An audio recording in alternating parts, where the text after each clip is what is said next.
Добрый вечер. В эфире телеканал АТР, марафон Save АТР, идущий уже который месяц. Ситуация пока никак не изменилась в лучшую сторону. Вот, с нашим телеканалом. А в мире ситуация становится еще хуже, причем буквально на наших глазах. Да? И поэтому сегодня я решил обсудить то, что происходит вокруг Украины, с Аркадием Бабченко, который находится в бункере, как мы знаем, неизвестно где, но физически существует, судя по отражению в моем мониторе. Вот. Я бы хотел сначала, Аркадий, чтобы мы посмотрели, покажите скрин, пожалуйста, с вертолетом, не с вертолетом, а с этим, это дрон русские запустили через линию временной границы в районе Каланчака. Они изучают подходы, какие части где стоят. Вот, делают съемку. Ну, такое вот. Наши ребята там Крымлы засняли из гражданского объединения «Аскер». И вот как раз с этого я хочу, наверное, начать разговор с Аркадием. К чему бы все это? Вот как ты ощущаешь, ты все-таки человек две войны прошел, это не две, 4 или 5 уже, я не знаю сколько. Вот, и у тебя должна быть какая-то чуйка по этому поводу. Что ты сейчас ощущаешь, глядя на все это? Моя чуйка мне сейчас говорит, что, наверное, в этот раз, скорее всего, все-таки принесло. Я думаю, что, наверное, в этот раз пик пройден, потому что ну, такие вещи, понимаешь, надо делать, если ты хочешь напасть на страну, у которой армия 250 миллионов, то такие вещи надо все-таки делать внезапно и желательно из-под тишка, да? А если ты трезвонишь об этом на весь мир, совершенно не стесняясь, стягиваешь войска, ну, ты тем самым противнику даешь возможность подготовиться, да? Мне кажется, в этот раз момент упущен. Но я говорю только вот про этот раз. Потому что ну, они войска будут стягивать и дальше, они разведку ведут. И когда там, в какой момент, я думаю, то, что стянуто от украинских границ, уже не уйдет. И вот когда и в какой момент у Путина переклинит все-таки, он даст отмашку и махнет платочком, вот этого никто не знает, да, этого мы не знаем. Но сейчас, мне кажется, все-таки, ну, сейчас я вот начинаю уже смотреть с оптимизмом, в отличие от того, что было месяц назад, сейчас я начинаю смотреть с оптимизмом уже. Ну вот на чем-то, давай так, по фактам, на чем основан твой оптимизм? Вот давай я как бы противную сторону возьму и буду говорить, что все плохо, да? Значит, куча техники, десантной дивизии, еще какая-то дивизия в Крыму, где и так воды не хватает, да, и с такое количество людей техники туда стаскивать, ну, как-то просто так это вряд ли делается, да. Очевидное желание, невозможность решить водную проблему с Крымом, ну, никак не получается, да, и поэтому и десант я рассматриваю тоже как вариант там заброситься за спину ночью там украинской армии, взять в кольцо, ну, такое, забомбить и так далее. Плюс... Насколько я знаю, уровень угрозы для иностранных дипломатов в Украине повышен не до самого высокого. Самый высокий это, значит, эвакуация, но перед этим уровнем, да, то есть это уже расчет, видимо, на какие-то, что боевые действия, может быть, воздушные атаки, что-то может быть и в Киеве, да, и мы открыто слышали, помнишь этот внучок этого Примакова, Рособоронэкспорт возглавляет или что-то, он говорил, что как бы рассматриваем бомбежки объектов по всей Украине на полном серьезе, как бы не стесняясь, да. Огромная действительно группировка, она наступательная, она точно не оборонительная. И самое главное, это, конечно, невероятная риторика военная. Причем договорились до того, что есть такой ублюдок Лев Вершинин. Мне прислал вот товарищ, который в Рейхе живет, ты его тоже знаешь. Вот он прислал мне видео, где эти люди прямо говорят, нам нужно провести провокацию, то есть вполне возможно там, изобразить из себя украинскую армию, разбомбить Ростов, условно говоря, и чтобы начать быстрее войну. Да, плюс, значит, ну, я не знаю, ну, на мой взгляд, вот нас в этой ситуации может спасти реально только аншлюз Белоруссии. То есть в таком состоянии напряженном и в эрегированном состоянии, да, Россия находится сейчас, что она должна чем-то закончиться, да. Он может подарить, и, допустим, Беларусь, как победу такую представить, да, и это может действительно спасти Украину, но может это одно другого совершенно не исключает. Я вот хотел белорусскую часть обсудить с Леной Васильевой, но чуть-чуть подождем, и звонят наши редакторы, если она подключится, будет замечательно, если нет, мы все равно ее обсудим. Но вот у меня пессимистичный сценарий такой, еще Путину, наверное, ну как бы он же тоже чуйку какую-то имеет, вряд ли у него будет какая-то когда-то возможность стать более сильным, чем сейчас, учитывая санкции, Байдена и так далее. Вот так.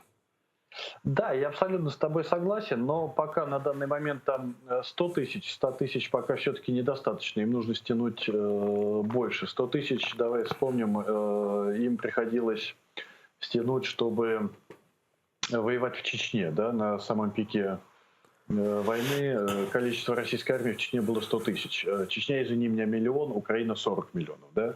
То есть этого пока еще все-таки мало. Они будут продолжать стягивать, безусловно, но на данный момент, мне кажется, у них сил еще не хватает. Первое. Второе. Примаков из Россотрудничества, вот я вспомнил. Вот он, в общем-то, в принципе, все правильно говорит, потому что война, следующая война, вторая серия, она будет совсем не такая, как была в 2014 году, это будет совсем другое. Будет не наземная операция с алкогольками на блокпостах, а будут действительно ракетные удары вглубь Украины по штабам, по командным пунктам, по органам управления, по базам складирования, по пунктам постоянной дислокации, не знаю, по магистралям, по газопроводам, да, но чтобы нарушить инфраструктуру.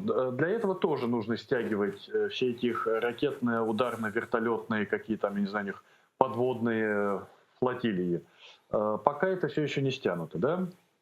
То есть я-то с тобой согласен, что разродиться и это должно, но мне кажется, что все-таки пока еще, ну, скажем так, не в ближайшие там 2 недели, наверное, но все-таки мне так кажется. Во-первых, а во-вторых, мне кажется, для Путина очень важен Северный поток-2. Вот он для него действительно прям важен, да, и пока у него есть надежда его все-таки достроить, или пока он не придет к мнению, не поставит на нем окончательный крест и поймет, что достроить не удастся, мне кажется, он будет все-таки временить. Это второе. И третье, что мне нравится совсем уже больше всего, это смотри, какой ответ Запада. Потому что такого ответа не было со времен Советского Союза. За весь 31 год новейшей истории, с момента величайшей геополитической катастрофы, как они это называют, да, такого жесткого ответа Запада не было никогда. Вот то ли сегодня, то ли вчера экс-президент Эстонии вообще призвал перекрыть россиянам, вообще всем россиянам, все визы, вот просто не пускать их в Европу. Да? При этом позвонили все: Джонсон, Трюдо, Байден, генсек НАТО, все, кто только мог позвонить. Да? Все сказали, что окажут Украине поддержку. Теперь уже и великобританские корабли входят в Черное море, небо будет закрыто, то есть ответ будет очень серьезным.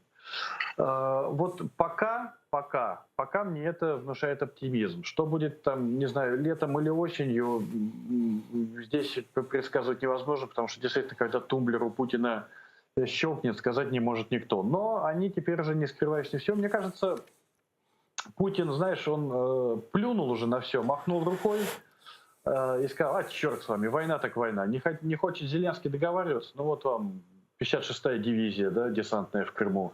Не хочет там Байден договариваться, ну вот вам, не знаю, что там он им в ответ сделал. Да? Не хочет там Чехия договариваться, ну вот мы вам там взорвем склады. Не хотите те, то, да пошли вы все к черту, я вот беру дубинку и начинаю делать то, что всегда начинаю размахивать дубинкой. То, что это должно получить разрядку, да, я с тобой абсолютно согласен. Но когда и... Может, действительно, Белоруссии пока в этот раз обойдется. Просто надо понимать, что вторая серия, она в любом случае будет, она неизбежно будет. Россия никогда не откажется, и эта Россия, тем более путинская Россия, никогда не откажется от Украины, никогда не разрешит ей со своей колокольни перебежать на сторону Запада и вступать в НАТО, и будет для этого применять все силы, средства и методы. Под всеми силами, средствами и методами я подразумеваю именно все силы, средства и методы, да. Но мне кажется, что все-таки еще время, какое-то время есть. И вот Украине бы это время использовать на полную катушку, на 150% бы. Потому что оно истекает, и его на самом деле уже не так уж и много. В этом я с тобой уже согласен, да, полностью. Ну да, мне кажется, что это пауза. Из каких соображений она может быть, это уже дело мы в голову к нему не влезем, но поток, наверное, ему критично нужен, наверное. И, наверное, торги идут о потоке, я почти не сомневаюсь. И наверняка он в разговоре с Байденом про это вспоминал. Но тут такой Рубикон. Помнишь, когда, ну как помнишь, 1938 год, когда из Мюнхена вернулась делегация Британии, и когда Чемберлен, тогдашний премьер правительства Великобритании, сказал: «Я привез вам мир от Гитлера», и на вопрос, должны ли британские бизнесмены сотрудничать, заниматься бизнесом с Германией, он ответил, ответ, конечно, да. Да? Но чем закончилось сотрудничество с Германией, мы знаем. Через год Польшу разделили со Сталином, ну а еще через год разбомбили Британию. Собственно, война воздушная началась и так далее. То есть я боюсь, что как бы, если он получит этот поток 2, да, это ничуть не умерит его аппетитов. Он просто будет иметь еще один шланг. И, в принципе, еще один карман дополнительный. Да, и никакие санкции говорить уже смысла нет, потому что, ну, по большому счету, этот рейх, он такой жирный, такой богатенький. И оружие все это, и армия, и Нацгвардия, все эти тюрьмы, все эти ракеты. Они же построены в складчину русскими, значит, ну, деньгами из недр добытыми, да, и деньгами европейских потребителей газа, да. Это, в общем-то, их продукт совместный. Вот. Поэтому, если он получает «Северный поток», жди точно уже второй серии без вариантов. И еще я хотел бы с тобой немножко поспорить на тему того, что Запад так решительно настроен. А мне кажется, вот, что Запад немного перепуган. Вот я сейчас переписывался с одним таким осведомленным человеком с Запада, опять же, я не буду говорить с кем, это частная переписка, но смысл передам. Он пишет: «Айдер, у меня плохое предчувствие. Я про войну. Это, значит, обстановка мрачная. Посмотрим, что Путин и его друг Батько на этой неделе скажут. Запад, увы, запуганы». Это пишет западный человек, не я. То есть человек, который ощущает это как, ну, на себе все. Но риторика Запада изменилась очень сильно, согласись. Но вот таких разговоров не было никогда. Но с Россией начали говорить уже даже не то, что как с Ираном, потому что про Иран все понимают, все понимают, что они сумасшедшие, и хотя бы можно прогнозировать, да? А Россия — это обезьяна с гранатой, которую прогнозировать пока невозможно. И вот с ней начали говорить так, да? По крайней мере, ментально в головах отношения изменилось. Но это первый шаг, да? За ним следует дальнейшие шаги. Опять же, боже, храни Байдена. Дело Рейгана и Тэтчер возрождается из руин. Я вот только вставлю еще небольшую ремарку. Понятно, что когда они достроят «Северный поток», тут уже это как раз когда они достроят «Северный поток», и когда поймут, что невозможно его достроить, это и будет тот день Икс, от которого надо будет писать, потому что как только они его достроят, тут же на следующей неделе жди совершенно случайные взрывы на ГТС Украины и дальше обход, запуск газа в обход Украины, и дальше уже все понятно здесь уже, да? Но Запад пока выказывает сильную поддержку. Пока хотя бы на словах они выказывают сильную поддержку, да и не только на словах. Я уверен, что как только начнется, будет, ну, во-первых, обмен разведданными, это без разговоров сразу, да. Во-вторых, я уже почти уверен, что будет закрытое небо. Без этого Украине не... как? Подожди, поясни, как будет закрытое небо? Расскажи, я слышу это словосочетание, но я не военный журналист, я совершенно не понимаю. ПВО и авиация. Я думаю, в небе будут просто американские истребители, и оно будет перекрыто хотя бы частично системами противовоздушной обороны и РЭП как с моря, так и со сторон сухопутной границы. Но подожди, то есть это получается, что американские войска начинают воевать вместе с украинской против России? Сухопутной операции не будет, это надо понимать. Сухопутную операцию придется вести все-таки Украине. Здесь ничего не делаешь, потому что когда у страны население 40 миллионов, никакой Джон из Техаса за нее воевать не пойдет, и никто его туда не отправит, потому что... Но летчики это тоже солдаты, извини меня. Но летчики — это все-таки контингент крайне ограниченный, да, и потом даже не столько летчики, сколько скорее будут беспилотники и всякие там стингеры и комплексы Патриот, да, то есть небо будет перекрываться все-таки больше системами ПВО. Во-первых. Во-вторых, опять же, это во-вторых уже было. А в-третьих, опять же, море. Ну, в море будет заходить флот НАТО. Турция будет им давать добро, Турция будет всячески противостоять России в этом деле. Да? Ты уверен в этом? Ты точно уверен в этом? Я уверен в этом. У меня такое ощущение. Вот я сегодня читал в ленте кто-то из наших друзей, вот сейчас не могу вспомнить, Игорь Соловей, передавал разговор, который написал российский политолог, его разговор с турком, в котором турок говорит, что да, эрдогановская Турция, она похожа на Россию, потому что Турция от Кемаля до Эрдогана это одно, а Турция от Эрдогана и дальше это другое. Но, говорит, все равно восприятие России как опасности для нас-то осталось, потому что Турция национальное государство, а Россия все мечтает об империи, да? И когда Россия строит в Черном море Черноморский флот, у него только одно назначение – это повесить флаг, православный флаг над Святой Софией. Никакого другого назначения у Черноморского флота быть не может. Естественно, Турция будет с этим бороться, естественно, это шанс для Турции, естественно, Турция будет на стороне НАТО. То есть союзников у Украины в этот раз будет все-таки достаточно. Даже если лаптеногие и попрут, или когда они попрут, в любом случае легкой прогулкой это не будет. Но, опять же, Украине все равно нужно не терять время, и сухопутную операцию Украина будет проводить сама. Это все-таки тоже надо понимать. Я сейчас посмотрел, как раз просто не могу показать, и в публикации одного из моих френдов как раз флот, сколько русские флоты туда натянули, да, ну там просто десятки кораблей, да, в Черном море, которые вообще-то не нужны, но только если для атаки побережья, вот это Одесска, вот, Днепровский вариант, да, нападение с юга, если рассматривать, да, то есть они к этому, в принципе, готовы там.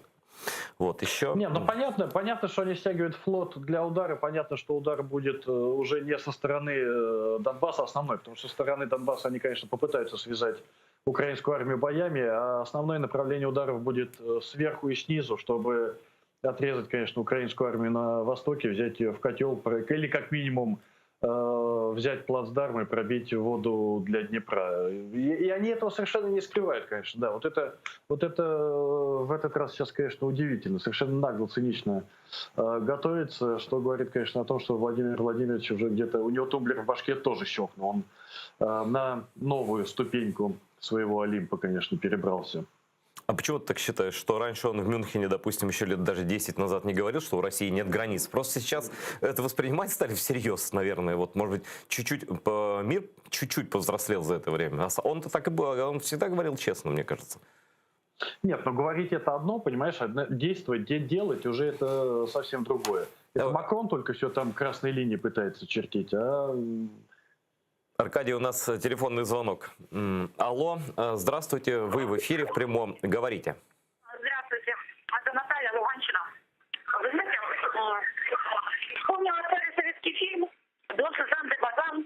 Там персонаж Михаила Светина, Викон такой, говорил, когда его, значит, там пакости против него сделали, за кого он, так скажем, мазу держал, он говорил, это какая-то тонкая дипломатическая игра. Вот у нас сейчас на вот эти действия, действия негодяев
не знаю, почему вы так вот настроены оптимистично. Нет, Наталья, вы, извините, Бакасов все-таки хоть и кушал людей, но он сидел там за 3 моря у себя в Африке и опасности для Европы не представлял. Что касается Байдена, мне его ответ очень нравится. Я вот совершенно не понимаю, откуда пошел такой разговор, что «ах, Байден все слил, зрада». Ну, подождите, вы же не ждали, что Байден тут же просто вот так слюнявит палец, нажмет ядерную кнопку и баллистические ракеты полетят на Москву. Нет, так не бывает. Байден все объяснил. Да? Сейчас мяч на стороне Путина. Вот все стали играть в открытую. И Путин играет в открытую, и Байден стал играть в открытую. Он ему объяснил, что, чувак, конечно, давай, если ты хочешь воевать, ну, воюй, что мы тебе твою кнопку в голове выключить не можем, но если ты начнешь воевать, будет это и еще вот это. А это очень больно. Но есть другой вариант. Ты не начинаешь воевать. Пока оставляем все как есть вот на данный момент. И давай, например, будем с тобой сотрудничать по изменению климата и по противостоянию Ирака. Вот тебе, пожалуйста, 2 таблетки, вот тебе 2 стула. На какой сам сядешь, да, на какой кого-то там посадишь. Выбирай. Байден сделал совершенно четкое предложение. А дальше, естественно, будут разговоры, будут переговоры, чтобы понять, что человек выбрал. Если станет понятно, что все, человек выбрал войну, но разговоры закончатся, да и все. Вот как раз, Аркадий, я хотел тоже очень такой, не просто звонок, даже не вопрос, а такое публицистическое выступление Натальи. И на самом деле оно очень насыщенное по смыслу. У меня тоже есть опасения на эту тему. И вот хочу поделиться с тобой, твое мнение узнать. Мне кажется, вот как, ну, у нас все начали кричать «зрада», когда Байден сам подарил Путину, да, позвонил. И даже я там что-то мне промелькнуло, нехорошее такое ощущение. Потом немного подумал и подумал, что это, в общем, тактика заговаривать зубы маньяку. То есть просто Байден держит этот процесс, то есть он понимает, что надо оттянуть. Во-первых, дает гандикап Украине, подготовиться к войне, к обороне, выстроить оборону по-другому, да? Насытить оружием каким-то новым, ПВО, те же самых там и так далее. Вот. Что-то банально тянуть время. И, ну, как знаешь, вот маньяк держит у горла кого-то нож, да, и с ним разговаривает психолог. Там. Вот Байден мне напомнил такого опытного психиатра, который говорит, так, спокойно, ты самый хороший малый, только давай так по-тихому, сейчас поговорим с тобой, потом ты ко мне приедешь, мы на рыбалку там сходим, там, все же хорошо будет, что ты там, да.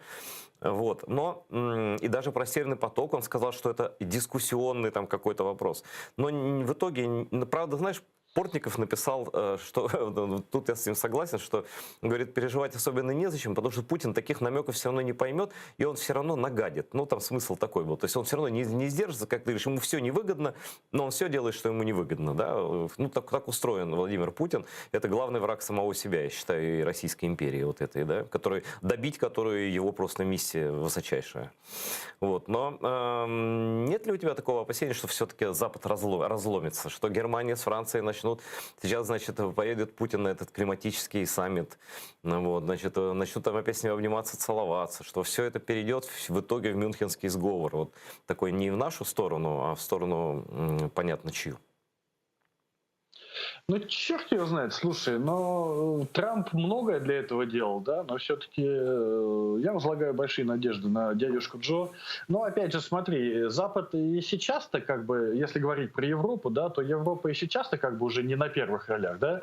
Франция и Германия, которые рулили там Минском, переговорным процессом и вообще отношениями с Россией еще там 2 года назад, год назад, они уже все, они на второй позиции. А на первой позиции сейчас англосаксонский мир. США, Канада, Британия и примкнувшие к ним русофобские страны Балтии. Как меня в комментах на эту фразу правильно поправили, не примкнувшие, а начавшие все это. И абсолютно верно, да?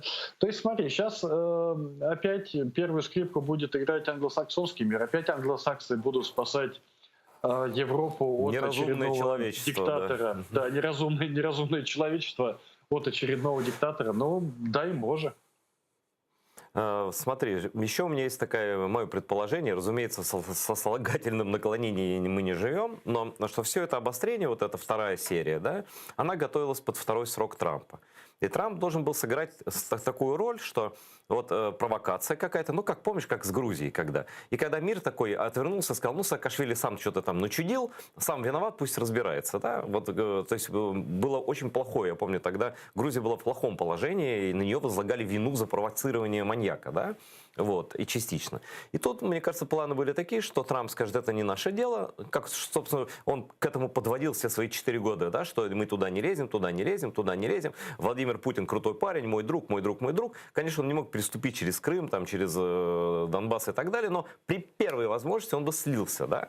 Вот, и тогда совсем другой бы сценарий был. Вот какой бы сценарий был бы при Трампе, как ты думаешь, если бы Трамп остался?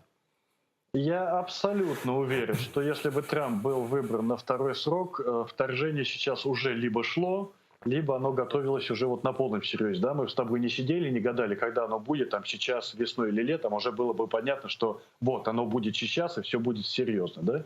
Я абсолютно уверен, что вот этот вот еще небольшой временной лаг нам подарило то, что Трамп не стал президентом, а был переизбран Байден.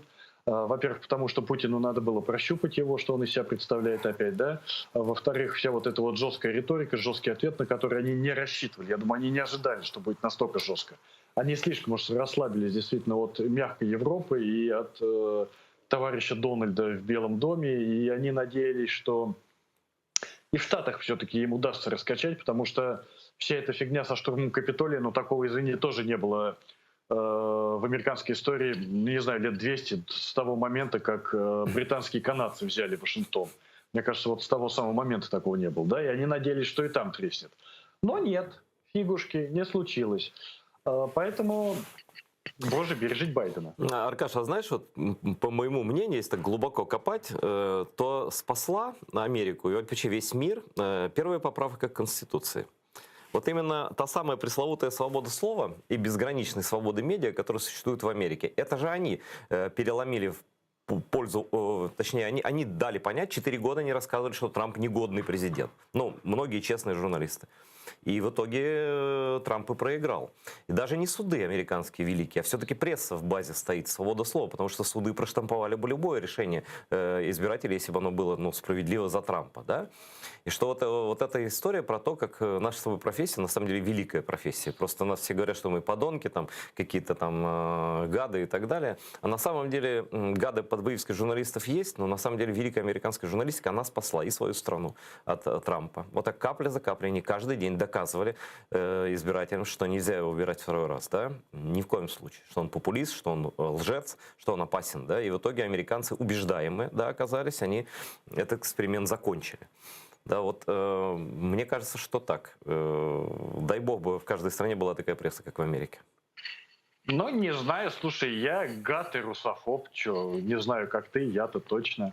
А на самом деле, да, вот у меня абсолютно ровно такое же чувство. Ты знаешь, я когда смотрю, начинаю читать, по крайней мере, хотя бы вот всю эту риторику, да, которая происходит сейчас в информационном пространстве, как начали обращаться с Россией, что про нее начали говорить, вот у меня абсолютное ощущение, что вот та стена, которую мы долбили с тобой там 20 лет, ну ты 20, я там 10, что вот та стена, по которой мы с тобой своим маленьким этим альпиншточком стучали лбом туда, долбились, ездили на какие-то форумы, на какие-то саммиты, выступали там где-то там в ПАСЕ, там, я не знаю, в парламентах, в ООНах, там, встречались с дипломатами, писали статьи, там, доносили, убеждали. Вот это дело сделано, да, вот эта работа сделана, до мира дошло. Мир начал воспринимать по-другому, да, вот действительно, та наша с тобой журналистская работа, которую мы с тобой делали, она наконец-то сделана. Все, этот паровоз встал на рельсы этого долбанного БАМа, который мы с тобой киянкой, киркой долбили, да, мы с тобой два старика стоим сейчас в разорванном треухе и ватнике, закручиваем цигарку, самокрутку курим и смотрим, как этот поезд с солдатами НАТО, подводными лодками и летающими дронами идет мимо нас. Аркадий, знаешь, как этот жанр сейчас называется вот, на телевизионном языке? «Бобик в гостях у Барбоса».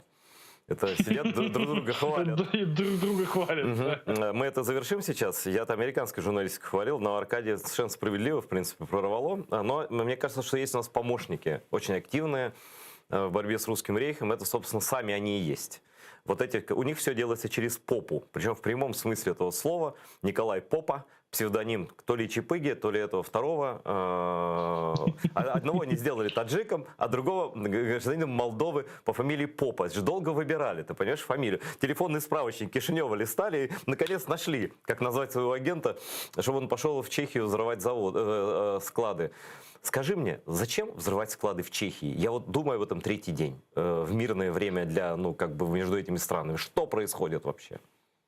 Вот объясните мне, я сам задаюсь этим вопросом. Это тут мне когда говорят, что Путин не начнет войну, потому что ему это невыгодно, нерационально, я каждый раз прошу показать мне хоть один пример, когда он сделал хоть что-то рациональное, хоть что-то не нелогичное, хоть что-то логичное, да? Не знаю, отжать Крым и Донбасс, но потерять всю Украину – очень рационально. Почти достроить Северный поток, отравить Навального – очень рационально, да? Послать этих Мишкиных с чипыгами через попу взрывать склады. Окей, вот журналисты сейчас пишут, что они хотели там заложить взрывчатку, а взрывы должны были произойти в другом месте, потому что это оружие предназначалось Украине, и взрыв должен быть либо по дороге, либо в самой Украине. Но опять же, друзья мои, извините меня, вот у тебя есть Земан, самый пропутинский пьяница в Европе, просто богом тебе снеспосланный, которого еще поискать, который готов делать все, что ты ему скажешь, там, закупать свой спутник, голосовать за тебя, что хочешь делать, да? И вот вы у него едете к нему в вотчину, и там у него закладываете взрывчатку через попу, которая точно так же и срабатывает у него там в Чехии. Вот Земан, может быть, и хотел бы отмазаться, да? Я вот просто представляю, какая у Милоша там в голове шла борьба, война, чтобы не высылать 18 российских дипломатов, а по сути разведчиков, но даже он не может этого сделать, да? Пробить в Ланцете статью про спутник, добиться признания, практически признания Европы этого спутника, уже быть на пороге того, чтобы его поставлять, и поставить в Словакию шмурдяк под маркой спутника, чтобы навернуть все. Вот что здесь рационального? Что они хоть раз что-то сделали рационального? Нас спасает только их абсолютный полный идиотизм. Я думаю, что надо распечатать фотографию Чипыгина и Мишкина и Чипыги, и брата их Попы, и повесить себе на стену, и смотреть просто, знаешь, для удовлетворения, потому что это два полных абсолютных идиота. Вот это вот гармония. А гармонию я люблю, но гармонию всегда приятно смотреть. И вот нас спасает только то, что у них Джеймсы Бонды вот такие вот. Попа, Джеймс Попа. Вот если были бы другие, ну все, без вариантов. Нам бы всем уже был бы тазик с крышкой, включая Европу, конечно. Ну смотри, выходит дело, Аркаш, что, ну, когда руки из попы, ну, наверное, там есть какие-то коммерческие интересы, разъедается коррупция, все разведки, они же тоже крышуют кого-то там и так далее. То есть, по сути дела, нам помогает то, с чем борется Навальный, ну, по крайней мере, говорит, что борется Навальный. Навальный хочет, чтобы у них там все было по-честному в рейхе. Чтобы все действительно операции разрабатывать профессионалами, а не какими-то там людьми. То есть нас спасает то, что как раз это все-таки рейх, конечно, но он очень сильно коррумпированный, к счастью, к огромному счастью, да, что у них деньги играют совершенно огромную роль. Но еще, знаешь, какой маленький нюанс? Да, я сейчас до Беларуси, наверное, уже надо к Беларуси подходить. Да, давай к Беларуси подойдем. Вот 21 числа будет обращение Путина. 22 будет его встреча с батькой, ну, с батькой, прости господи, с палачом и убийцей Лукашенко, который он пообещал на днях объявить об историческом решении. Вот какой, давай-ка Вангу, ну, ты есть Ванга, правда, дед, ну и что будет? Это Путин пообещал объявить об историческом решении? Или нет, Лукашенко? Нет, Лукашенко вроде бы. Да. Лукашенко? Да. Ну, не знаю. Ну что будет? Давай, я совершенно точно тебе могу сказать, что будет. Лукашенко объявит Беларусь независимым государством, мобилизацию в Беларуси и начнет отпор давать России. Вот у меня такая вероятность. А ты как думаешь? Это тебе что, шмурдяк подвезли, как в Словакии, что ли? Да.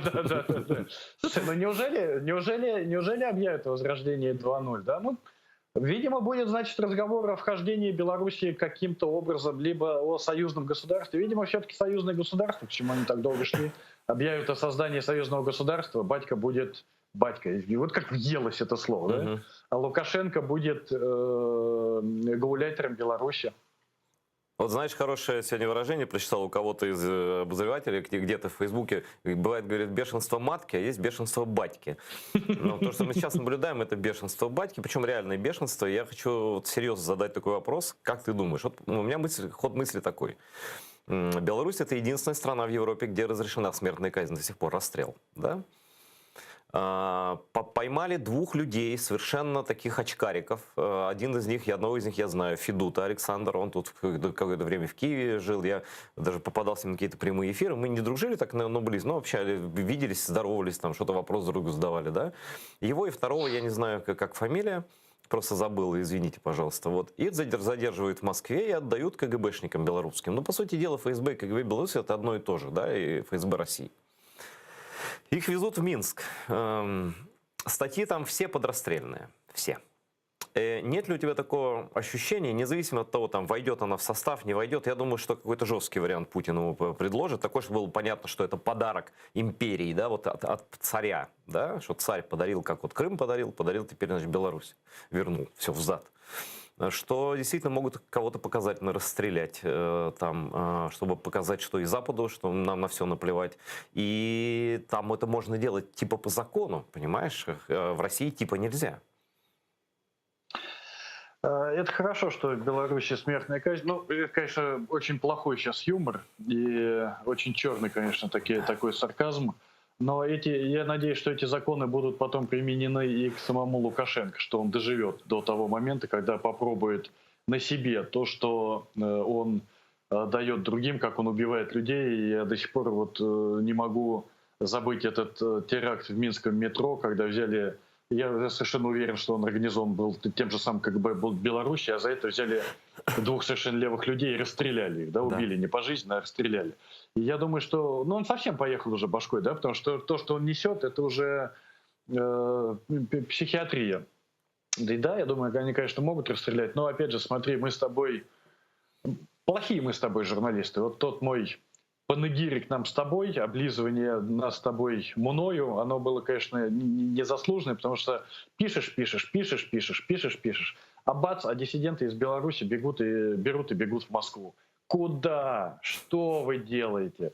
Ну вот мы тут год специально для вас разводим Бабченко-щину с Муждабаевщиной. Вы нас ненавидите, но хоть хотя бы подумайте логически, да? И вот эти люди, литературовед, с юристом, которые, по мнению Лукашенко, хотели его заточить в погреб и там расстрелять на деньги ЦРУ, ну то есть вообще башку изжечь человек, да?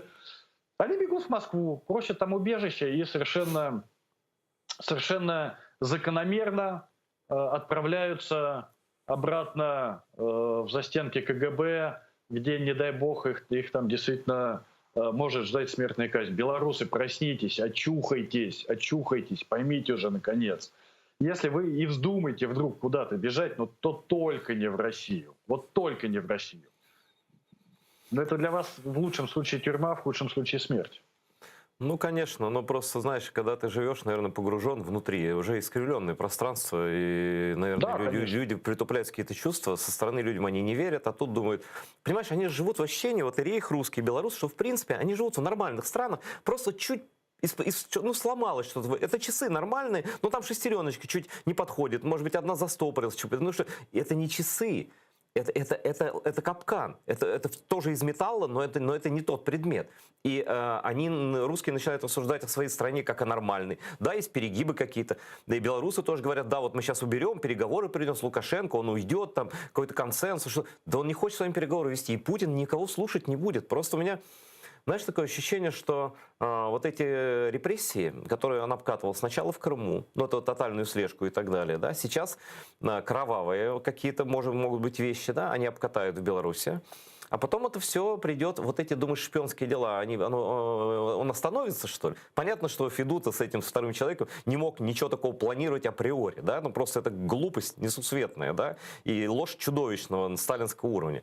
Не кажется тебе, что сейчас начнут хватать просто кого ни попадя в России и начнут выписывать, ну, в России смертную казнь выписать нельзя, но начнут, ну, серию, как говорится, как народ, смерть собакам собачья смерть, кругом разведчики, японские, там, китайские, чешские, словацкие, неважно какие. А есть какие-то другие варианты?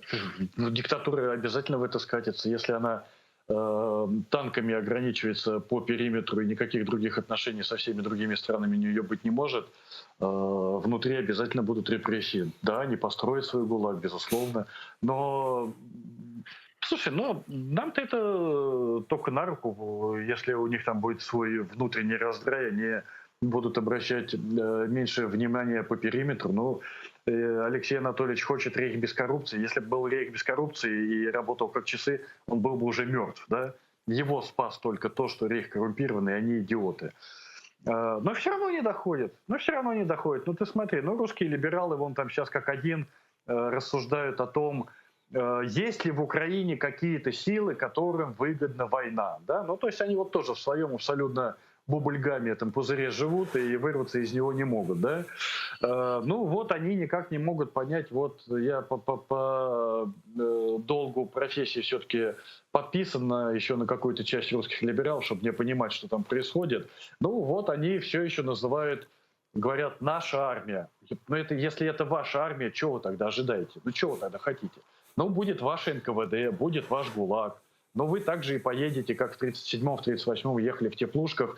Сначала все будете говорить, произошла какая-то ошибка, и потом только дойдет, и потом будете выпивать за дыхание, за Чейна Стокса, великих английских докторов будете выпивать, да? Но если нет другого пути, если никак не доходит через голову, ну, значит, будет доходить через задницу. У истории нет других вариантов. Но она все равно научит, все равно выучит. Ну, в добрый путь, ребят, что я вам могу сказать?